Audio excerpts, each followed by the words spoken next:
Lead and Be Legendary presents A Name Tag Is Necessary. Yo, thank y'all for tuning in to another episode of A Name Tag Is Necessary. I'm Nametag Alexander, and I believe we are on episode 57. This episode in itself has been a long time coming because we've tried multiple times to get an episode going, but obviously unforeseen circumstances occur that causes us to push it back, but we right on time. It's perfect timing. She was on here before, in the early stages too. Early stages. We talking about like 2020. This when everybody was in front of a camera, zooming, streamer. I was still fairly like in his early stages with people using it and just doing mad podcasts. But back at it, we got Tia Scott, aka Tia the writer. And we back. She's the voice of the podcast. When I say the voice, that's the person that y'all hear at the beginning of the intro. I'm not gonna try to mock her voice, but y'all hear it. Y'all hear it. Y'all know what's going on. But welcome back.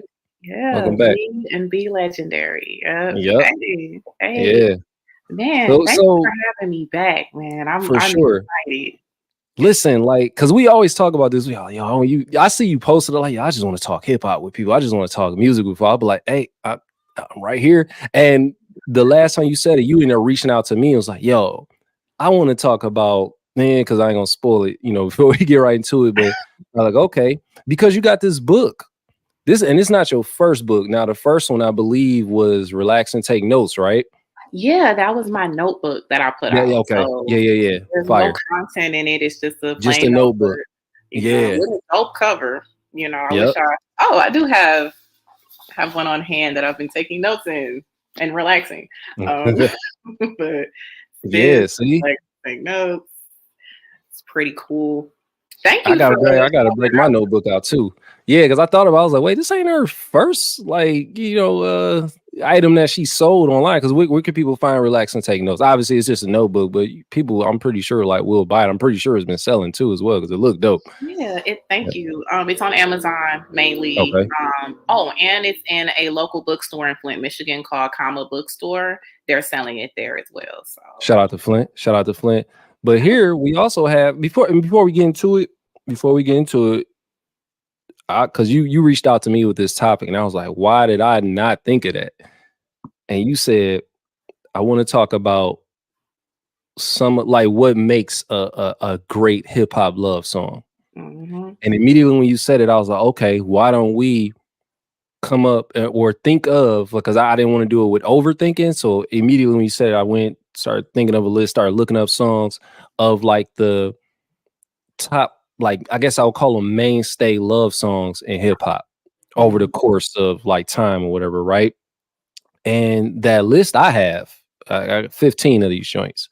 I may swap out some as I'm looking at the list, like, I don't know about that one, but I Need Love, LL Cool J. Yeah. Why does it feel like our original love song in rap? It doesn't. That's what I was just about to say. Was it? Because I would have to look it up for further information. But 1987, I'm gonna go out on a limb and say, yeah, we talking about 87. You know what I'm saying? So I don't remember, as far as like all of the documentaries I've watched on the history of hip hop and the conversations I've heard in podcasts, I don't recall of hearing anything else prior to that. And if so, I'm pretty sure the listeners, y'all watching, y'all can correct me on that. Second, I would say Benita Applebone, Tribe Called Quest, 1990. See, is it love or is it lust? I'm just saying. It's a bit of both. I mean, we really think about it because let's fast forward ahead into the early 2000s, because Dilla, when he flipped it with Crush All Night or whatever off of what was that on the Rough Draft EP, right? Yeah. He flipped it in the Crush All Night. So I don't know if he would have went to a love song to grab that. So maybe it was a little bit more lust.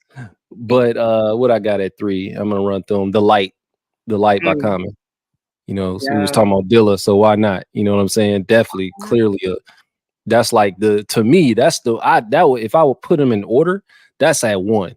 If order mattered, I got to, because it's too like it's cuff season music. It is the cake. You know what I'm saying? Like The Light is like, man, like we need more joints like that. And that's what I thought this was important when you mentioned that, we should kind of talk about it. And it's in perfect alignment with the book, right? Now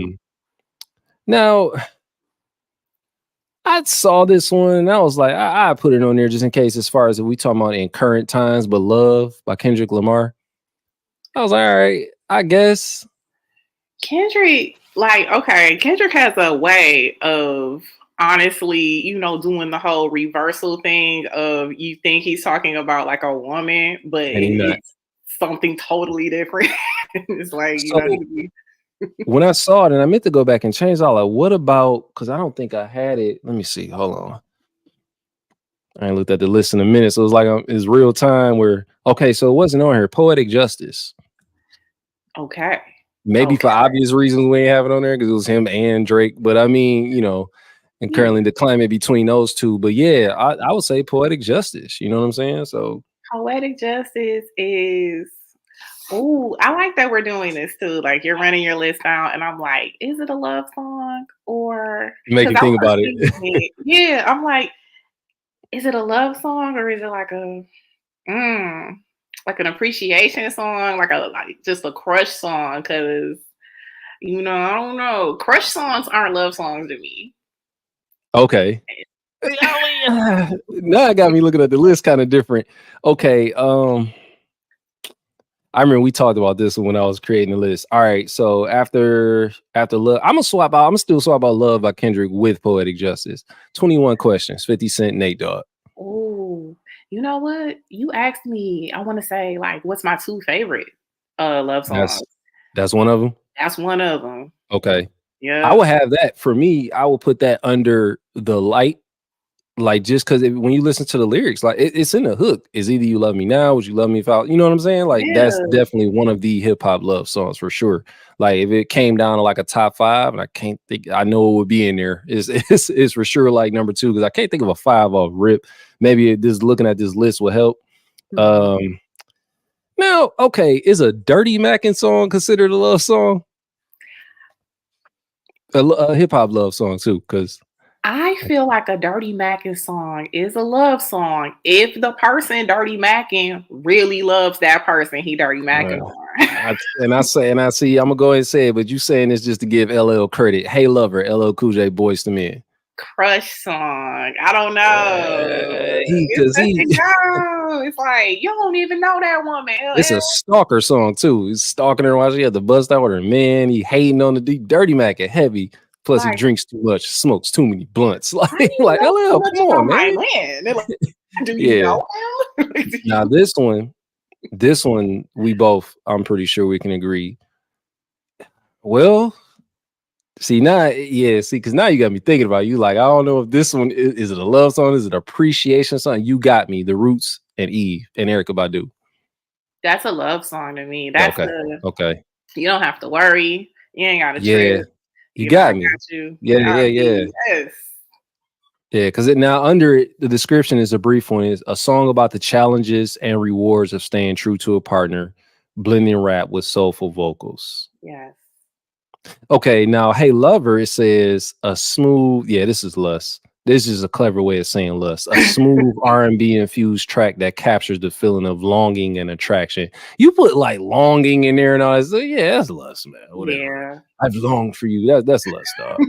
That's lust. And like with The Light, it said a soulful declaration of love and respect for a partner with heartfelt lyrics that celebrate commitment and understanding. Give us more songs like that, man. Like what's going on? Yeah. We don't have enough. I know they're being created, but we don't have enough of those in the forefront. And then we got, I'm a not count it as a love song, but I see why people would. Dilemma, Nelly and Kelly Rowland, because he's not rapping. He not rapping. He doing what rappers today do. They do the melody, melodic rap. See, the thing is, I don't feel like it's a love song. It's just a we messing around, Okay. We messing now this one starts out flat out. It says a rap love song with a strong R&B influence where Nelly and Kelly Rowland sing about the struggles of a complicated relationship. It's called Dilemma. Yeah, I guess cheating on her, man. Yeah, man. Now this one is more admiration. We talked about this earlier. I think it's oddly enough, we were talking about it with Poetic Justice, but Best I Ever Had, Drake. straight. Okay, I don't even want to say it's lust because it's It's but it's kind of lust because it's not like it's admirate. just love. Another clever way of them dressing it up where it's lust. Yes, Admiration and affection for a significant other. That's lust. That's lust. it's Yeah. lust. It's lust. Depending on the word that it's followed with, it is lust for sure. Yes. We got this is not a love song, but okay, I want to throw it in there because it was one of them I said I'll swap out to. We'll get to that one in a second. Me and My Bitch by Notorious B.I.G. is not a love song. Whatever reason though, they got it on this list, and it's not. What's the list? This is okay. I googled it honestly, and I went on Google. I wish I should have kept the source. I googled it, clicked. I said, "Oh, love songs, 15 of them. All right, perfect." Yeah, Threw them in there. Okay. So look at this, right? Okay. Is it love, and it's just like too like that New York raw type love in a sense? I will still say that's a love song because my other favorite love song in rap is Method Man and Mary J. Blige's "You're That's All I on there. Need." And And in yeah, the song, he literally says, "You're my nigga." You know what I'm saying? yeah. So, but And with Biggs, I think it's just the title. I think it's the title, and it says a raw and emotional. It says, despite his rough edges, tells a story of deep love and loyalty. Oh, I can see that. I can understand that. All right, I think you said this one is not. How's it going down? DMX, 1998. definitely love. This is like because he said, "Is you with me or what?" That's just like a or else type situation. That's not love. It was a cool song, but when you really listen back to it, you're like, this ain't this not really. like, you know what? That song is like it's like in contrast to Me and My Bitch, right? Because Me and My Bitch, I really believed Biggie loved whoever that girl was. You know what I'm saying? He was talking about. We know the emphasis line he said about our daddy. We ain't got to bring it up, but it was like, oh, you love her again. Okay. He drove it home though. He feels away about her. Now, obviously, with circumstances as of today, I think that was one of those lines where Diddy was in the studio and was like, you know what you should say? And then he probably was like, nah, man, that's too, I'm telling you, is raw. All right, I see how it sound. Worked it out. And then here we are today. Now look. can't take lyrics from everybody that throw them at you and say this is what you should say.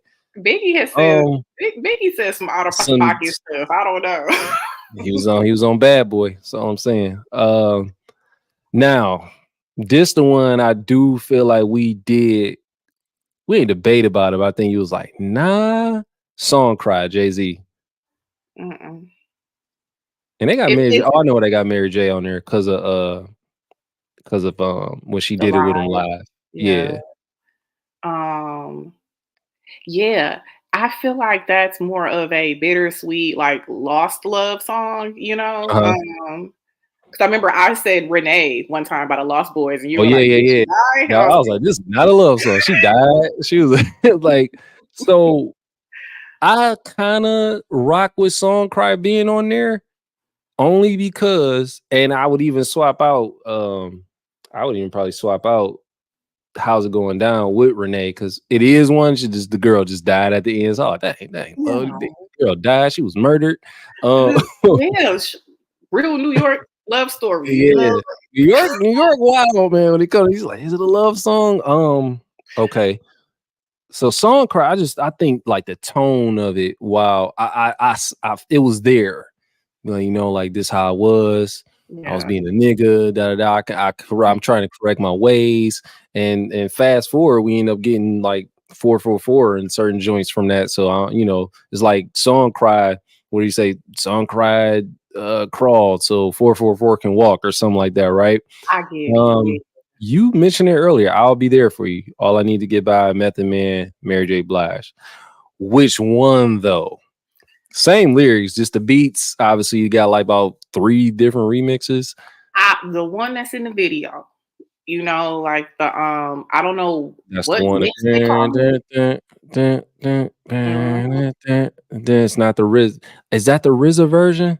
because there's a RZA version, or it's like the RZA Rector remix or something. Yeah. Well, I always thought it was called the Razor Mix, but yeah, The RZA Razor mix, and then yep, 'cause I remember I had the cassette. I remember. Then you got the Bad Boy version, I believe, which I feel like that's the more smoother one. And I gotta go on YouTube and look these joints up because I remember the one from the video stands out to me the most. But I feel like I liked the smoother one, which might have been the Bad Boy version. I don't know. I gotta go back and look into that. I'm gonna look that up because I don't even remember that. We got two more international. Oh yeah, I'm saying it is International Players Anthem. UGK and Outkast. They getting married at the beginning of the song. Three Stacks verse, yes. But everybody else like real pimpy, No, Bun B, baby, you've been rolling solo. It's time to get down with the team. The team. Well, he's the team. He's the team. I think. I don't know. Don Juan was in the video. Pimp C was still alive. They was not talking about Liv. Had David Banner in there. That beat so hard, man. That beat is so. That was David Banner. I think that did that beat too. Yeah. Who? David Banner. I think he did that beat too. Yep. Why do I feel like DJ Paul did that beat? Might have, and you know what? I'm probably thinking David Banner because he was in the car and he was clapping like to this. So I don't know. I think he might have been DJ Paul. Who? It might have been DJ Paul. I think it was DJ Paul because I want to say originally that beat was Project Pat's. Like he had did a song already. But I want to say like the label wasn't gonna like kind of like promote it like that. And I want to say DJ Paul is, if I'm not mistaken, was like, we still gotta get this beat off. And so I feel like hold on, I gotta look that at International Players Anthem. Players Anthem. Okay. The hook crazy though. The sample is nuts. And the hook is crazy. Definitely. Oh, now they know. Now Wikipedia. Okay, I feel like. Yep, there you go. Produced by the first thing. Produced by DJ Paul and Juicy J at 3-6 Mafia. Damn. So David Banner had no parts in that. I'm giving him. Acting like he was just putting all the drums in the song. He was having a blast, and it was in that car. Like, but shout out to David Banner though. That machine that he was. He did. I think he had the beat machine in there. Yeah. He Shout out David Banner though. He's in the Fight Night series too. He did a great job in that the Fight Night series. Yeah, plays one of the gangsters, or maybe he was a pimp. I don't know. He was talking like a little bit of both, but yeah, he did a good job in that. Yeah, check it out. People sleep on David Banner as a producer as well. Like he got heavy into producing for like commercials, video games, and everything. So like people are like, oh, how people think they don't see you in the forefront. He fell off. No, he's getting money, doing what he still loved doing. And the last, what I got on here last for the sake of time. Oh, Into You, Fabulous, featuring Tamia or Ashanti, 2003. Ashanti? Yes, it's two versions. I never knew that. There's originally the version with Tamia where she got by herself, but then I do recall hearing, because I remember this stuff in like real time. I was in like, that might have been my 11th grade year, I think. I do remember like hearing the version with Ashanti also. Okay. So yep, I'm gonna check that out. A lot going on with Ashanti around that time. But I saw that and I was like, nah, I kind of would swap out, even though Fab got like the joints for the ladies, but I saw it and immediately in my mind, I swapped it out with Baby off of the Real Talk album with Breathe on there, because Baby was the first single off of that. I thought Baby was dope. I was like, yo, that joint dope. Yeah, I want to say it had like Dragon Edge on it or something. I'm not sure. No, it was Mike Corey, I think. Which what happened to him? Yeah, because he used to sing on a lot of the joints. He was on there with Lil Mo off "Can't Leave You Alone." Right. He was on Baby. He was on another joint with Fab, and he just kind of I don't know what happened to him, but probably behind the scenes or something. I always give him the benefit of the doubt. Like, hey, probably behind the scenes. That's what they're doing. Yep. Now we came about with this list. We talked about these songs because you have a book. And it's called Let's Talk About Love, which is what I also titled the episode. Plug. Let's run through how did this become? Like what led to you saying, you know what, I gotta relax and take notes out. Let me go ahead and drop this as well. Um, Let's Talk About Love is a collection of poetry that I wrote in my early 20s. I'm 41 now, so it's like 20 years old. Man. It's just poems that I was sitting on when I was in my early 20s that I let my mom read, and she was just like, "This is good, publish it." And I was like, "Nah, ain't nobody gonna read this."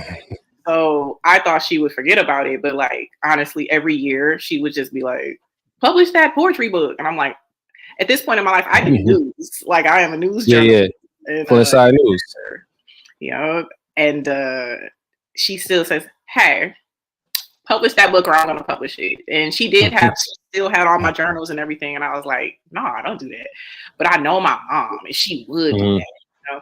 So I was like, I gotta put this out for my mom.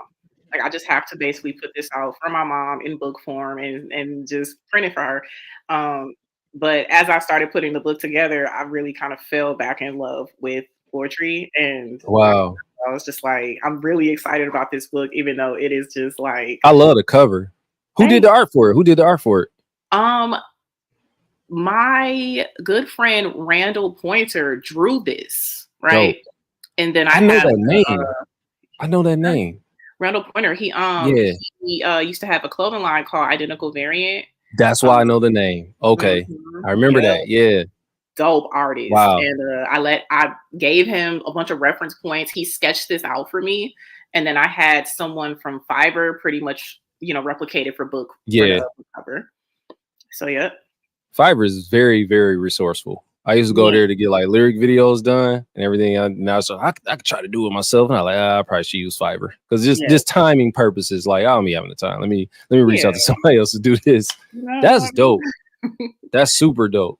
Yeah. How did you like the response when you first put it out? Like as far as was it an overwhelming response? Like when you released it, as far as it wasn't overwhelming, but it was like surprising, if that makes sense. Okay. Like actually like was buying it and saying like, "Oh wow, this is good." And artists, we don't know if it's going to be, accepted. You're so in it. You just like that outside until people really respond. No, this is great, and then like explain to you why it's good. You be like, "Oh dang, I was just so involved in creating it, I didn't even think about like."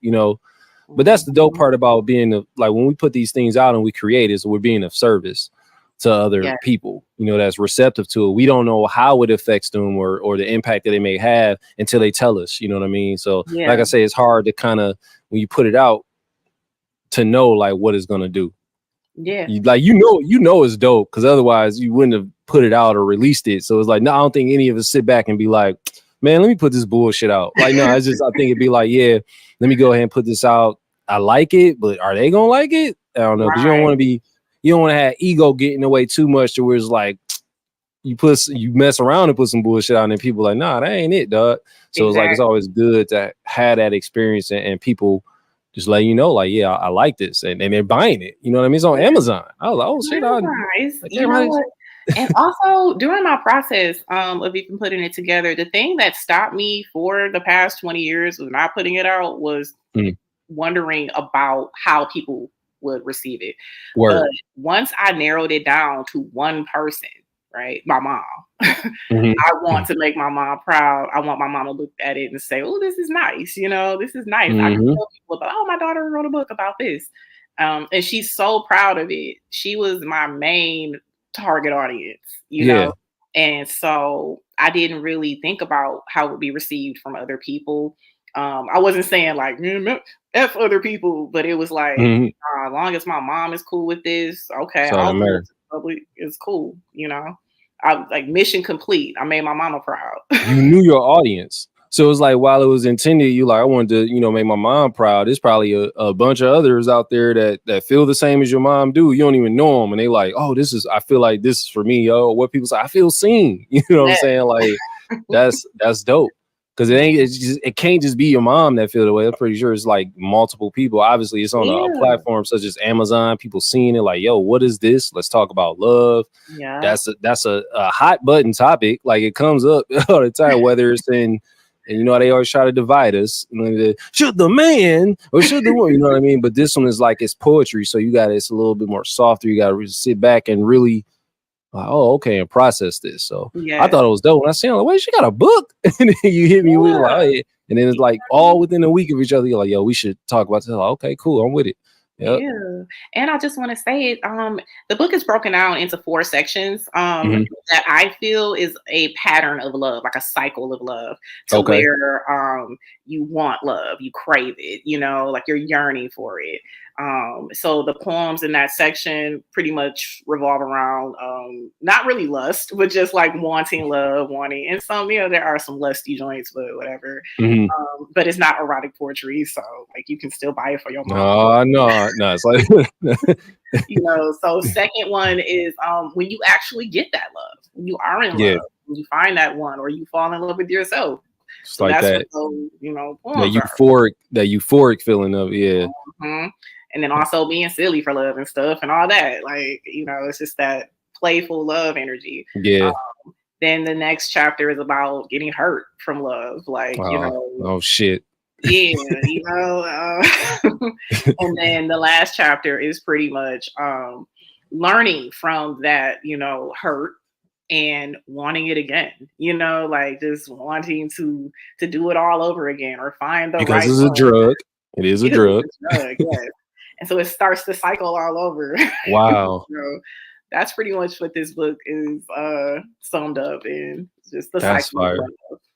Hey, y'all, make sure y'all go get it. The link is in the, I already prepped the episode description. So it is in the description of this show. I want to say if you scroll midway, you'll see it. It's in the description of the show, flat out. So let's talk about love, Tia the writer, and like anything else coming behind that as far as like any more like published material, books or everything. Cause you posting you with the images and everything, the imagery, your stories is always like, I know I'm gonna get like, what is this? Where did she get this from? Like, was she somewhere? Is this pulled from online? Like, where was she? Like, she just at a library? Like, what is this? It's a mix. It's a mix of, you know, things I see online that I think are cool.